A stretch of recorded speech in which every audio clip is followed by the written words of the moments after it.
Hi dear friends, welcome back to our channel. இன்றைக்கி நம்ம கடையில் வாங்குற போலவே ஒரு பர்ஃபெக்டான ஹல்வா எப்படி செய்யலான்னு பார்க்கலாம். அதுவும் இன்றைக்கி நான் செஞ்சு காமிக்க போகிறேன் இந்த ஹல்வா ரொம்ப ஹெல்த்தியானதாக இருக்கும். குட்டீஸ்லேருந்து பெரியவங்க வரைக்கும் லைக் பண்ணி சாப்பிடக்கூடிய ஒரு டேஸ்ட்டில் இருக்குங்க. ஃப்ரெண்ட்ஸ், ரெசிபிக்குள்ளே போகிறதுக்கு முன்னாடி உங்ககிட்ட எப்பவும் போல் ஒரு சின்ன ரெக்வஸ்ட். நீங்கள் இன்னும் மை ஸ்டைல் குக்கிங் சேனலை சப்ஸ்கிரைப் பண்ணலை அப்படின்னா சப்ஸ்கிரைப் பண்ணிக்கோங்க.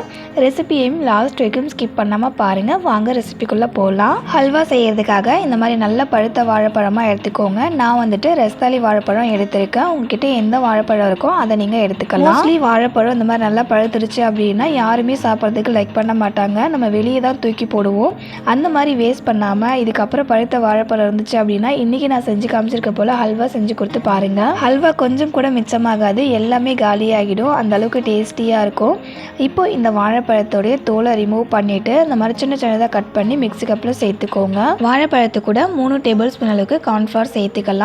கார்ன்ஃப்ளவர் இல்லை அப்படின்னா கோதுமை மாவு, அப்படி இல்லைன்னா மைதா மாவு சேர்த்துக்கோங்க. சேர்த்துட்டு மிக்ஸி கப்பை க்ளோஸ் பண்ணிவிட்டு வாழைப்பழத்தை இந்த அளவுக்கு நல்லா ஃபைன் பேஸ்ட் கன்சிஸ்டன்சிக்கு அரைச்சிக்கோங்க. வாழைப்பழத்தில் தண்ணி சேர்க்காமலே நல்லா இந்த மாதிரி அரைச்சிக்கலாம். சப்போஸ் அரைப்படாமல் இருந்துச்சு அப்படின்னா கொஞ்சம் தண்ணி சேர்த்து வாழைப்பழத்தை இந்த மாதிரி நல்லா ஃபைன் பேஸ்ட்டாக அரைச்சிக்கோங்க. அரைச்ச வாழைப்பழத்தை அப்படியே வச்சுடுங்க. அடுத்தது ஒரு கேக் ட்ரே அப்படின்னா ஏதாவது ஒரு கப் எடுத்துக்கோங்க. அதில் வந்துட்டு எண்ணெய் அப்ளை பண்ணி வச்சுக்கலாம். ஹல்வா செஞ்சதுக்கு அப்புறமா அதை இந்த ட்ரேயில் மாற்றிக்கிறதுக்காக ஃபஸ்ட்டே இந்த மாதிரி எண்ணெய் அப்ளை பண்ணி வச்சிட்டோம் அப்படின்னா கொஞ்சம் ஈஸியாக இருக்கும். இப்போ நம்ம வந்துட்டு ஹல்வா செய்ய ஸ்டார்ட் பண்ணலாம். ஸ்டவ் ஆன் பண்ணிவிட்டு ஒரு வானல் வச்சுட்டு அதில் 50 ml அளவுக்கு நெய் சேர்த்துக்கோங்க. நெய் மெல்ட் ஆனதுக்கு அப்புறமா இதில் வந்துட்டு ஒரு 15 முந்திரி பருப்பு சேர்த்துக்கோங்க. கூடவே ஒரு 10 பாதாம் பருப்பும் சேர்த்துட்டு பாதாம் முந்திரியோட கலர் லைட்டாக ஒரு கோல்டன் ப்ரௌன் கலருக்கு சேஞ்ச் ஆகிற வரைக்கும் வறுத்து விட்டுக்கலாம். ஆல்ரெடி நம்ம சேனலில் நிறைய ஹெல்த்தியான ஹல்வா ரெசிபிஸ் நான் அப்லோட் பண்ணியிருக்கேன். அந்த ரெசிபிஸில் நீங்கள் பார்க்காம மிஸ் பண்ணியிருந்தீங்கன்னா டிஸ்கிரிப்ஷனில் லிங்க் தரேன். உங்களுக்கு தேவைப்பட்டுச்சுன்னா செக் பண்ணி பாருங்கள். பாதாம் முந்திரியோட கலர் சேஞ்ச் ஆகி வந்ததுக்கு அப்புறமா இப்போ இதை ஒரு பிளேட்டில் மாற்றிக்கோங்க. அடுத்தது இதே நெய்யில் ஒரு 10 காஞ்ச திராட்சை சேர்த்துட்டு காஞ்ச திராட்சை இந்த மாதிரி உப்பி வந்ததுக்கு அப்புறமா இதையும் ஒரு பிளேட்டில் மாற்றிக்கலாம். அடுத்து நம்ம அரைச்சி வச்சிருக்க வாழைப்பழத்தை இந்த நெய் கூட சேர்த்துக்கோங்க. சேர்த்துட்டு நல்லா இதை போல் கலந்து விட்டுக்கோங்க. இந்த நெய் எல்லாமே வாழைப்பழத்தில் அப்சார்ப் ஆகி வாழைப்பழத்தோடைய அந்த ரா ஸ்மெல் போகணும். அது வரைக்கும் ஸ்டவ்வை மீடியம் ஃப்ளேம் ஹை ஃப்ளேமில் வச்சு இந்த வாழைப்பழத்தை குக் பண்ணிக்கலாம். இப்போ பாருங்கள் ஃப்ரெண்ட்ஸ், நம்ம சேர்த்துக்கிட்ட எல்லா நெய்யுமே வாழைப்பழத்தில் நல்லா அப்சார்ப் ஆகி வாழைப்பழத்தினுடைய அந்த ரா ஸ்மெல்மே போயிட்டு இந்த வாழைப்பழ பேஸ்ட் நல்லா கெட்டியாகி வந்திருக்கு. வாழைப்பழ பேஸ்ட் நல்லா திக்காகி கொஞ்சம் கூட வானலில் ஒட்டாமல் வந்திருக்கு பாருங்கள். இந்த ஸ்டேஜில் இது கூட 1/2 கப் அளவுக்கு சர்க்கரை சேர்த்துக்கலாம். நான் வந்துட்டு நாட்டு சர்க்கரை சேர்த்துருக்கேன். இது கூடவே ஸ்வீட் டேஸ்ட்டை எடுத்து கொடுக்கறதுக்காக ஒரு பிஞ்ச் அளவுக்கு உப்பு சேர்த்துட்டு நல்லா இந்த வாழைப்பழ பேஸ்ட்டை மிக்ஸ் பண்ணி விட்டுக்கோங்க. நாட்டு சர்க்கரை சேர்த்து இந்த ஹல்வா செய்யும்போது ரொம்ப ஹெல்த்தியாகவும் இருக்கும். அதே சமயம் எக்ஸ்ட்ரா ஃபுட் கலர் எதுவும் சேர்த்துக்க வேண்டிய அவசியமும் இருக்காது.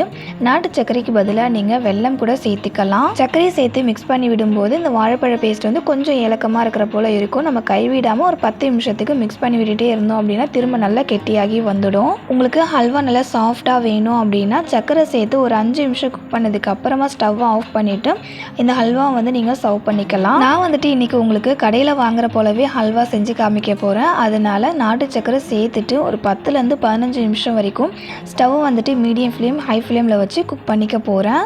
சர்க்கரை சேர்த்து ஒரு 5 நிமிஷத்துக்கு ஹல்வாவை குக் பண்ணோம் அப்படின்னா கரண்டியால் ஹல்வாவை எடுத்து கீழே விட்டீங்க அப்படின்னா மடிஞ்சு விழுது பாருங்கள். இந்த கன்சிஸ்டன்சியில் இருக்கும். இன்னும் ஒரு 5 மினிட்ஸுக்கு ஹல்வாவை குக் பண்ணிங்க அப்படின்னா இந்த அளவுக்கு ஹல்வா நல்லா கெட்டியாகி வரும்.